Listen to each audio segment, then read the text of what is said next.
I want to work through this first problem with you on this Chapter 5 review because it is a pretty important problem with this test. When you see the test, the problem that you see on the test is very, very much like this. The function is very similar.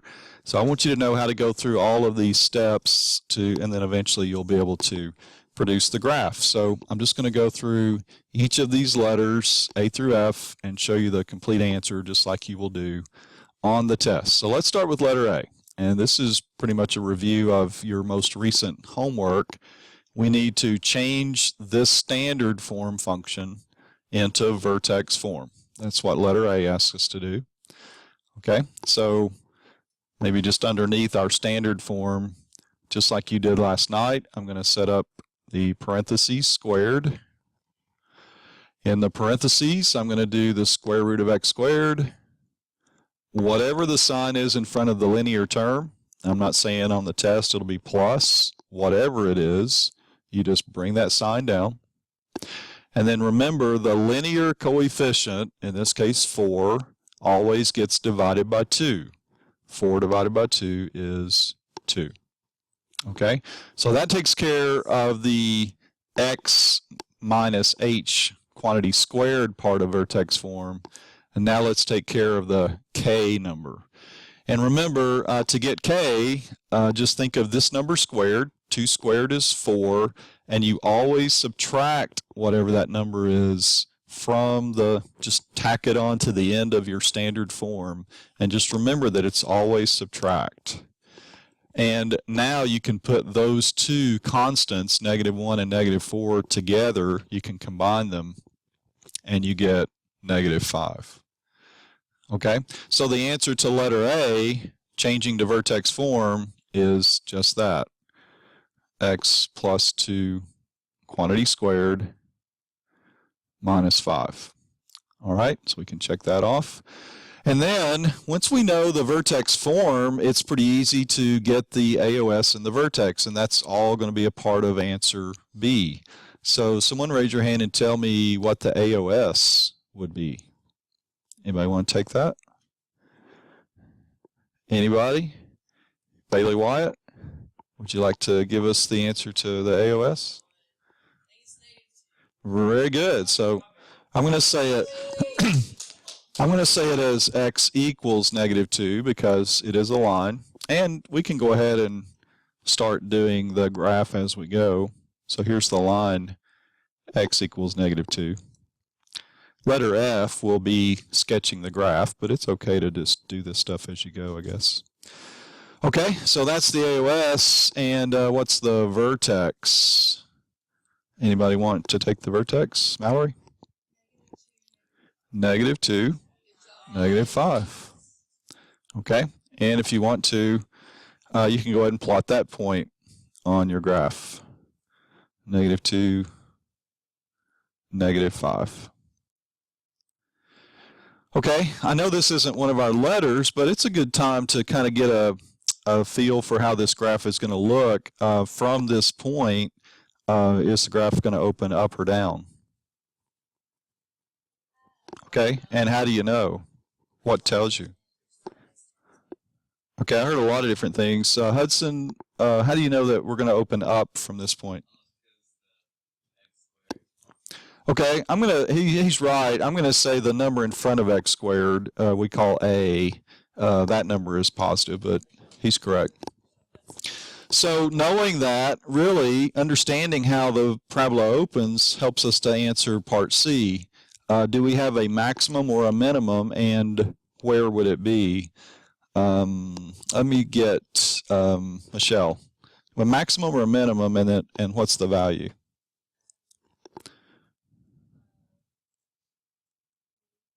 Very good. The minimum will always be whatever the y coordinate of the vertex is.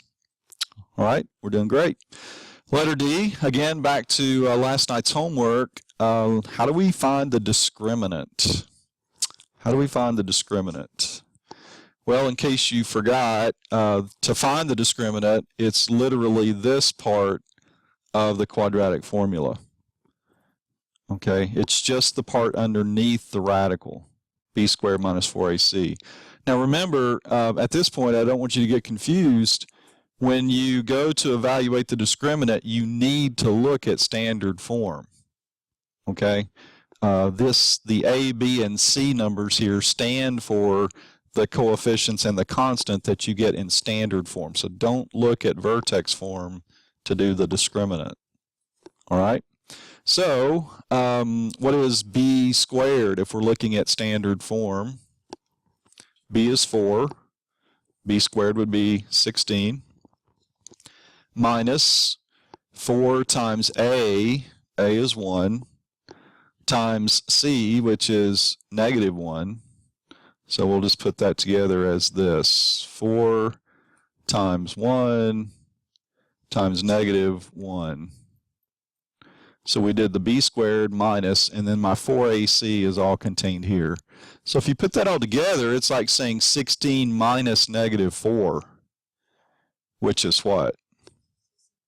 16 plus 4, which is 20. So the answer to evaluate the discriminant, well, that would be 20. You can step out. Okay, and now let's interpret its meaning. And what I mean by that is, since the discriminant is positive, what does that tell us about the graph? And it has to do with how many times if we cross the x-axis, and then how many times. Yeah? Okay, 2 real solutions is a good answer. And then let's take it a step further as far as the graph is concerned. What does that tell me about how many times I'm going to hit the x-axis? Chloe? Yeah, so in other words, I'll say it this way. We're going to have, in just a little bit, 2 X-intercepts. So that's the interpretation of the fact that we have a positive discriminant. We are going to have, and here's the deal. When you do your graph in just a minute, and you don't have 2 X-intercepts, then you need to check what's up with this. Did I calculate the discriminant incorrectly? Did I do the graph wrong? We should, and at this point, you should observe that if you open upward, you're going to have to cross the x-axis at 2 places. Okay? Question?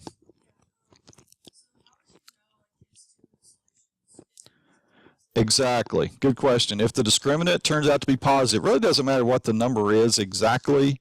It matters whether it's positive, negative, or 0. So if it's positive, then yes. So if you, for example, if you should happen to do this on the test and you do your graph like this for whatever reason, then that's a check for you that says, hey, something's wrong here. I need to fix something. Either my discriminant or the graph. Okay. All right, so we've got letter D taken care of. We found the discriminant, and don't forget to interpret its meaning. Okay, and that's what we did here. We're going to have 2 X-intercepts when we graph. All right, now to the point of finding the X and Y intercepts. And let's start with the easy one first. The Y-intercept we can find by not calculating anything. Just go back to standard form, look at the constant. Let me see, Elizabeth Christopher, what is the constant if you're looking at the standard form equation? Okay, that constant on the y-axis is the y-intercept. So that's the easy one. So here's a common mistake. I just want to give you a heads up. When people take this test, they're looking at vertex form and trying to find, or using this number as the y-intercept. Well, you can only just look at standard form at the constant to get the y-intercept. If you're going to use vertex form, you're going to have to plug in 0 for x. Well, let's do that real fast. What if I do let x be 0 in vertex form? I get 2 squared, 4, and then I get 4 minus 5, negative 1. I get the same thing, but with vertex form, you're going to have to calculate it. You're going to have to let x be 0 and do some math. With standard form, you don't have to calculate anything. You can just look at the constant. Okay, so I just want to make that clear to you the y-intercept is easy to see as long as you use the standard form, not the vertex form. All right, so now let's work on the x-intercepts. We know there are two of them. Here's how we find the x-intercepts. We literally take this standard form equation, and this is going to relate back to last night's homework as well, and we let it equal 0. So basically, what are we doing? We're solving this equation. And just like you did last night, you really have two options for solving. You can either solve by factoring if it's possible, or you can solve by everybody's favorite, last night's homework, the quadratic formula. Okay? Well, does this factor? Is it possible to factor this as two linear binomials? Are there factors of -1 that add up to +4? No. So I'm left with having to use the quadratic formula. Okay? And this is not going to allow me a lot of room, so I'm just going to go to a new screen. You can go ahead and get a head start on me if you want. Let's use the quadratic formula on this standard form equation and see what the two solutions are. Okay, so we're going to do x squared plus 4x minus 1. All right, and we're solving for x using the quadratic formula, so that's going to be the opposite of b plus minus the square root of, actually I don't even have to do this b squared minus 4ac part because I've already done it. That's the discriminant. So we'll save ourselves a little bit of time. All over 2 times 1, which is 2.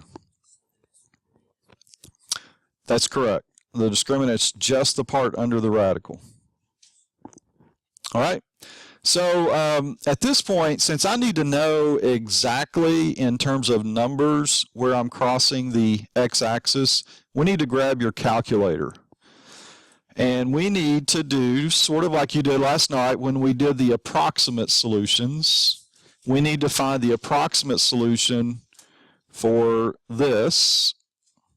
So you can just key in, if you use parentheses, you can do all of this in your calculator at once. Your numerator in parentheses would be -4 plus the square root of 20, close parentheses, divided by 2. And then we need to do the same thing for -4 minus the square root of 20, divided by 2. And again, just make sure you use parentheses around the entire numerator if you're going to do this in your calculator.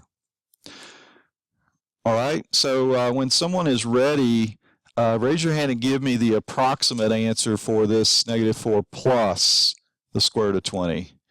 Chloe, what you get? Okay, 0.24. All right, and who's got this other approximate answer? Anybody have that one ready? Any volunteers? 4.24? It's negative, right? Yeah, -4.24. Okay, now I'm going to go back to my previous screen, just going to write these down as x-intercepts.